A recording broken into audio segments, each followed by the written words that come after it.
Hello guys, welcome back to my channel. So आज मैले फेरि ट्रान्सफर्मेसन लिएर आएको छु। Coordinate of system and transformation हो क्या। Coordinate of system and transformation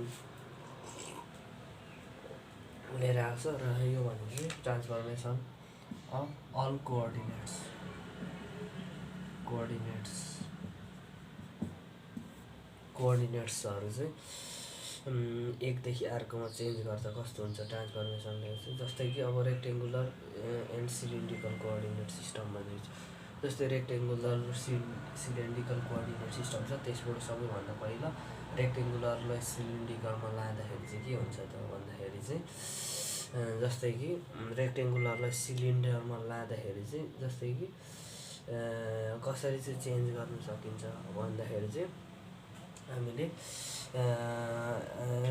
रेक्टेङ्गुलरमा भएको कुरालाई चाहिँ हामीले सिलिन्ड्रिकलमा चेन्ज गर्नु अथवा सिलिन्ड्रिकललाई चाहिँ रेक्टेङ्गुलरमा चेन्ज गर्दाखेरि चाहिँ के हुन्छ त भन्दाखेरि एक्स वाइ र जेड भनेको त रेक्टेङ्गुलर हो र यो रेक्टेङ्गुलर सिलिन्ड्रिकललाई रेक्टेङ्गुलरमा चेन्ज गर्दाखेरि चाहिँ के हुन्छ भने पछाडि x equal to rho cos phi y equal to rho sine phi गऱ्यौँ भने हामीले के गरिन्छ अनि जेड त सेम नै हुन्छ, एज इट इज नै हुन्छ। अनि पछाडि x equal to rho cos phi र y equal to rho sine phi गरियो भने जस्तै कि हामीले योलाई चाहिँ यसबाट चाहिँ हामीले केमा चेन्ज गर्न सकिन्छ, सिलिन्ड्रिकलमा भएको कुरालाई चाहिँ रो फाई र जेड दिएको हुन्छ। त्यो रो फाई जेड युज गरेर चाहिँ सिलिन्ड्रिकललाई चाहिँ रेक्टेङ्गुलरमा लानु सकिन्छ। अनि फेरि हामीले रेक्टेङ्गुलरमा दिएको कुरालाई चाहिँ सिलिन्ड्रिकलमा लानु पऱ्यो भने जस्तै रो भनेको के हो, रो भनेको एउटा रेडियस जस्तै हो। त्यसलाई x square plus y square गरियो, यो चाहिँ 2 डाइमेन्सन जस्तै हो क्या। यसमा चाहिँ x square plus y square गर्दाखेरि एक्स इजिकल टु यसको भ्यालु वाइ इजिकल टु यसको भ्यालु गऱ्यो भने हामीले रो निकाल्न सक्यौँ। अनि यस पछाडि यता भने phi equal to 10 y by x हो। यो जेड भनेको सिलिन्ड्रिकल र रेक्टेङ्गुलरमै सेम हुन्छ। सिलिन्ड्रिकल भनेको यस्तो र यस्तो हुन्छ नि, यस्तो क्या रेक्टेङ्गुलर। यो दुइटालाई चेन्ज गर्दाखेरि चाहिँ त्यस्तो हुन्छ। अनि त्यस पछाडि अर्को भनेको बी नम्बरमा के छ भने पछाडि अथवा 2 नम्बर भन्नु, 2 नम्बरमा रेक्टेङ्गुलर एन्ड स्पेरिकल कोअर्डिनेट भनेछ। स्पेरिकललाई चाहिँ रेक्टेङ्गुलरमा लागेछ। रेक्टेङ्गुलरमा के हुन्छ, स्पेरिकल भनेको चाहिँ जस्तै कि यो भने चाहिँ सिलिन्ड्रिकल भने चाहिँ सिलिन्ड्रिकल र रेक्टेङ्गुलर भनेको एक्स वाइ जेड हुन्छ 2। अनि त्यस पछाडि रो फाइ र जेड हुन्छ क्या, यस्तो चेन्ज गर्नु। अनि फेरि रेक्टेङ्गुलर टु स्पेरिकल भने चाहिँ रेक्टेङ्गुलर एक्स वाइ जेड अनि त्यस पछाडि 2 यो भने पछाडि x y z or r theta र फाइ हुन्छ क्या।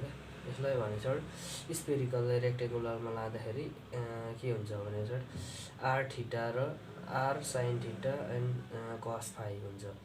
Are sine theta cos phi x equal to होइन, y equal to r sine theta sine phi हुन्छ, z equal to r cos theta हुन्छ।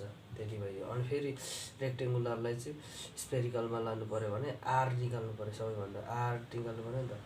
त्यसमा भने चाहिँ आर थीटा र फाइ भने पछाडि के हुन्छ, आर भनेको x square plus y square plus z square हुन्छ।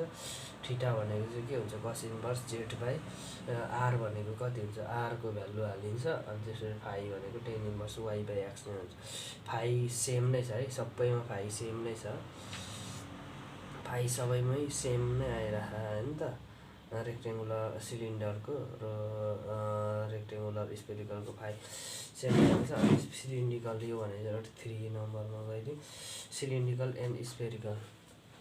यति भइदिइसके पछाडि हाम्रो के हुन्छ भनिसके पछाडि स्वाट झार्ने ठ्याक्क 3 पछाडि हाम्रो 4 को जाने हो। यस्तो गर्दाखेरि थोरै बेन्ड गर्दाखेरि के हुन्छ, यस्तो गरेर ठ्याक्क हाम्रो अब के को छ भ्यालु हामीले 3 को गर्नुपर्ने होइन त। 3 को गर्दाखेरि चाहिँ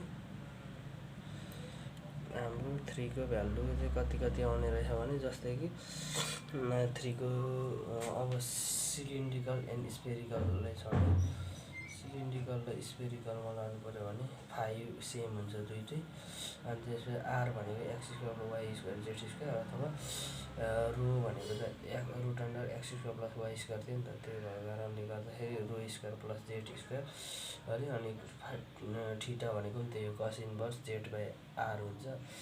अनि त्यस पछाडि यो भने पछाडि फाइ भनेको फाइ सेम नै हुन्छ। स्पेरिकललाई फेरि सिलिन्ड्रिकलमा लानु पऱ्यो, सिलिन्ड्रिकल भनेको रो फाइ जेड हुन्छ। अनि त्यस पछाडि स्पेरिकल भनेको आर ठिटा र फाइ हुन्छ। अनि त्यस पछाडि के हुन्छ भने पछाडि यो भने पछाडि हाम्रो चाहिँ स्पेरिकललाई चाहिँ सिलिन्ड्रिकलमा लानु पऱ्यो भने के हुन्छ त भन्दाखेरि यहाँ भने पछाडि फाइ दिएको छ नि त होइन, यहाँ भने पछाडि स्पेरिकललाई सिलिन्ड्रिकलमा लानु पऱ्यो भने त फाइ जेड हुन्छ।